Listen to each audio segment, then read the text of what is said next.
Eesti Sotsiaaltöö Assotsiatsioonil on koostöös Tallinna Ülikooli Ühiskonnateaduste Instituudiga siin Tallinna Ülikooli Maximuse saalis toimumas täna konverents Muutuste tuules – töö heaolu kompass.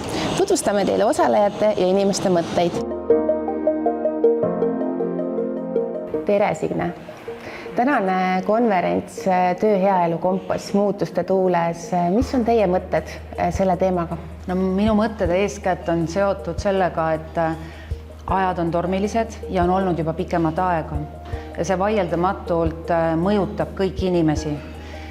Sotsiaaltöö vaatenurgast vanemaealisi, kes on sagedasti isolatsioonis, noori, kes tegelikult elavad ärevaid aegu, samal ajal kui võib-olla pereliikmed muretsevad majandusliku toimetuleku pärast.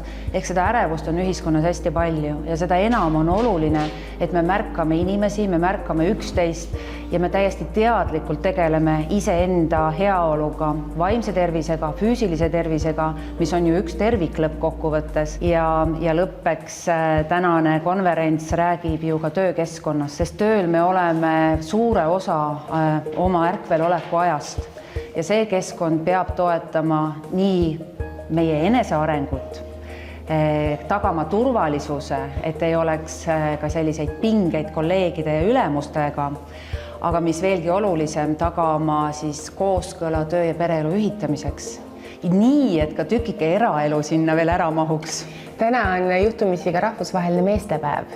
Kas Eesti sotsiaaltöö valdkonnas on juba natukene rohkem mehi sisenenud või kas see võiks olla ka võib-olla selline võimalus ka meeste tervist ja meeste üldist heaolu tõsta läbi selle, võib-olla kui ka mehed ise jagavad selles valdkonnas olles, näitavad, et me kõik oleme haavatavad ühtemoodi, eks ju, et nii-öelda, et ei ole me kuskil eraldi. Kas meil on juba näha, et näiteks nagu Hollandis on väga suur osakaal meestel sotsiaaltöö valdkonnas, kas meil ka juba on lootust?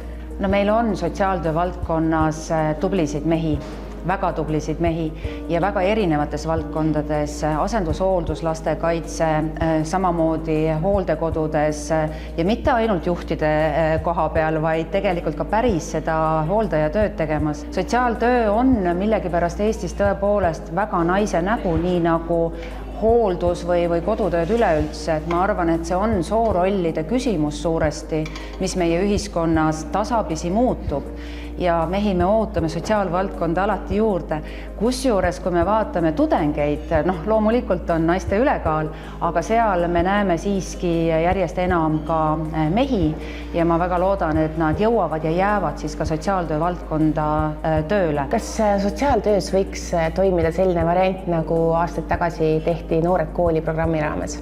Ja see on põhimõtteliselt võimalik, aga see on oluliselt keerukam, sellepärast et kus me tegelikult sotsiaaltöös vajakajäämist näeme, on tegelikult ka perspektiivis aastaks 30 on meil 10 000 töötajat puudu, aga suuresti on need sellised hooldustöö tegevusjuhendajate ametikohad. See on kindlasti võimalik, aga seda peab siis natuke mõtlema ja disainima, et keda me kutsume, mida tegema kutsume. Aitäh teile nende mõtete eest ja mõnusat päeva jätku.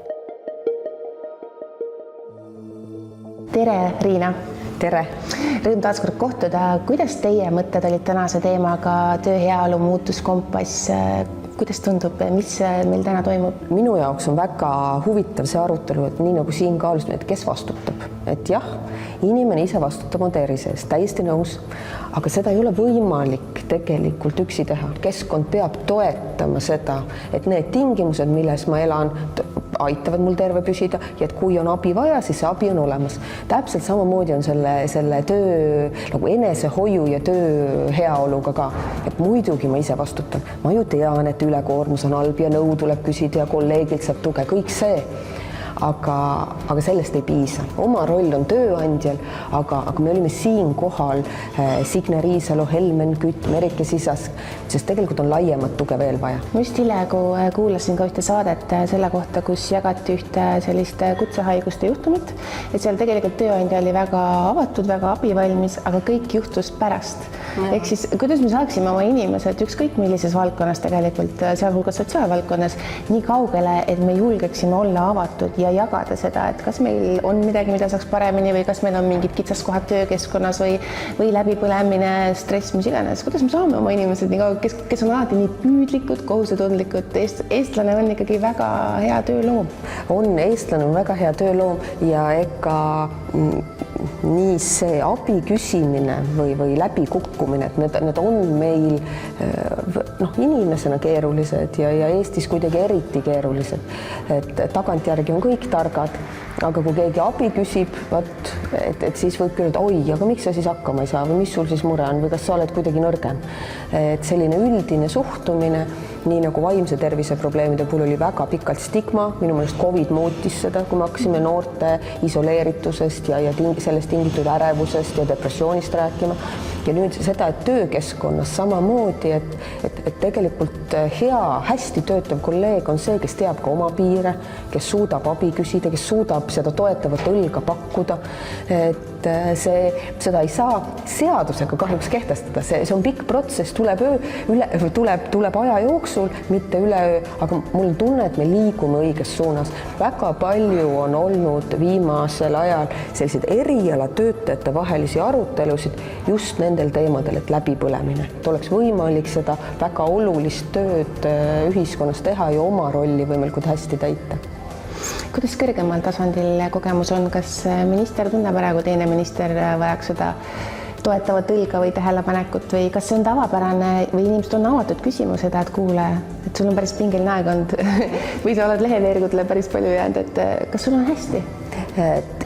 Ma peaks ütlema, et ikka küsime, aga ma mõtlen, see ei taha kuidagi nagu halvasti öelda või et mõnes rollis see ülekoormus on loomulik, aga ega me sellest kuidagi ei pääse, et kui sa oled ministri ametis, siis üldiselt ongi päevad pikad ja koormus on ajuti suur ja see justkui käib ametiga kaasas, et kahtlemata ka inimesena, et sul võib olla oskus ja töö ja pereelu paremini tasakaalus hoida, aga seda, et ministri töö on päris 9–5 ja pärast seda telefoni tõsta, see ei ole võimalik. Ja samas, kuna see koormus on nii suur, ma arvan, et see osa demokraatiast, et inimesed vahetuvad ka rollides, et see on tegelikult üks osa sellest, nii nagu ajakirjandus peab alati olema kriitiline võimulolijate suhtes, et keegi hakkaks ennast mugavalt tundma, ei soovi oma võimu ära kasutada.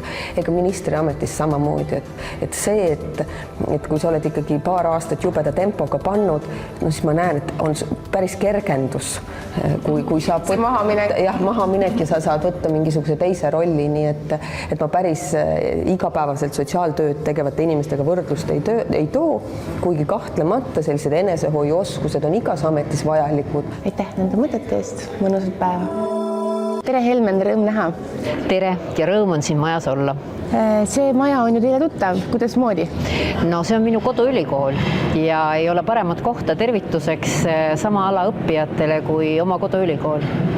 Teie olite täna ka, keda mainiti kui esimene sotsiaaltöötaja Viljandi haiglas. Kuidas see lugu oli? Ja ma olen Eesti esimene haigla sotsiaaltöötaja, Viljandi maavalitsuse osakonna juhataja, sotsiaaltöö osakonna juhataja Helve Luik kutsus mind Viljandi haiglasse sotsiaaltöötajaks. Palka sain ma maavalitsusest, aga tööd tegin Viljandi haiglas omades seal kabinetti.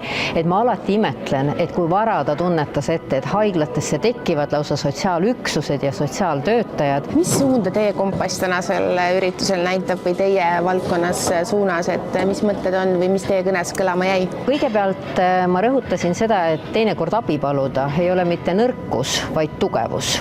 Et kui sa tunned, et sa ei suuda, sul on vaja tuge ja abi, siis otsi need inimesed. Teine, et ei ole mõtet teha tööd, mida sa ei armasta. Ja kui ühel hetkel tunned ära, et sotsiaaltöö ei ole see, mida ma teha tahan, sest mõnikord me läheme õppima, kujutades ette hoopis midagi muud, mida tegema hakkame, siis tulebki leida uus töö. Seda tööd, sotsiaaltööd, maailma ilusamat tööd minu jaoks saavad teha ainult need inimesed, kes seda tööd tegelikult armastavad. Ja olles ise ka ESTA liige 20 aastat juba, Eesti Sotsiaaltöö Assotsiatsiooni liige, siis minu jaoks on see aastakonverents siin Tallinna Ülikoolis märgiline. Teadus, innovatsioon, praktikud, parimad praktikad, et see annab ka sotsiaaltöötajale jõudu ja tugevust seda rasket, aga maailma ilusamat tööd teha. Kas meil on piisavalt neid inimesi täna, kui selles valdkonnas on tööpuudus nii suur, kes seda tööd ikkagi päriselt südamega arvastavad? See on tõsi, et selle tööpuudust ei ole karta, enne lõpeb tegija kui töö. Ma arvan, et seda tööd jätkub põlvedeks ja usun, et kui see professionaalsus ja professiooni maine, nagu ta praegu on tõusnud, järjest rohkem noori tegelikult läheb ju sotsiaaltööd õppima, meil ei ole nagu seda muret, aga meil tekib ka demograafilisest situatsioonist inimesi, kes vajavad seda teenust ja tuge rohkem. Hiljutisel kutsevõistlustel me nägime, et tegelikult ühel hetkel see hooldustöötaja ongi heas mõttes nagu hingehoida, sest see füüsiline pool, mida varasemalt väga kardeti ja mis oli väga kurnav ja läbipõletav, et see tehniline võimekus juba hooldustöös on niivõrd suur, et sellest saab ka valdkond, mida sa saadki kergemalt teha, kuigi tegelikult on see päris suur füüsiline töö. Ja tegelikult on ka õnneks Sotsiaalministeeriumi projekti kaudu ja meil on hingehoidjad ka hoolekandeasutustes, meil on hingehoidjad inimestel ka sellel raskel hetkel, kui ongi siit elust lahkumine. Tere, Jako! Tervist! Teie olete täna ühe osalejana siin konverentsil ja nüüd olete juba jõudnud ka mõned ettekanded kuulata. Mis üldse täna siia tõi ja kuidas siia ligipääsetavus oli? Kõigepealt tõi takso. Aus vastus. Okay. Aga tegelikult ligipääsetavus on okei, et mul on siin hea elektriline ratastool, et minul on teeb see palju elekter teeb tööd ära, aga üldiselt siia hoonesse on hea ligipääsetavus, et ma tean, et siin õpivad vist tudengid ka, kes on ka liikumispuudega ja siia pääseb. Üldiselt uued hooned, et nendesse pääseb. Et minu töö tegelikult on ka nende uute hoonete ehituslubade läbi vaatamine, et nad vastaksid innonõuetele kõik. Meil on ka selline ehitusmäärus, määrus 28, kus on need nõuded kõik kirjas ja siis loodame, et ka projekteerijad, ehitajad lähevad teadlikumaks, et selle nimel iga päev tegutseme. Kuidas meie linnaruum täna on, et kui siin on hea liikuda, eks ju, saab juba hästi ligi, siis kuidas see linnaruum järgi jõudnud on, et kas seal on turvaline, lihtne erinevatel aastaaegadel liikuda? No talv on muidugi see, mis paneb piiri peale kõigele, et kui lumi maha tuleb, siis tuleb väga valida neid kohti, kuhu minna.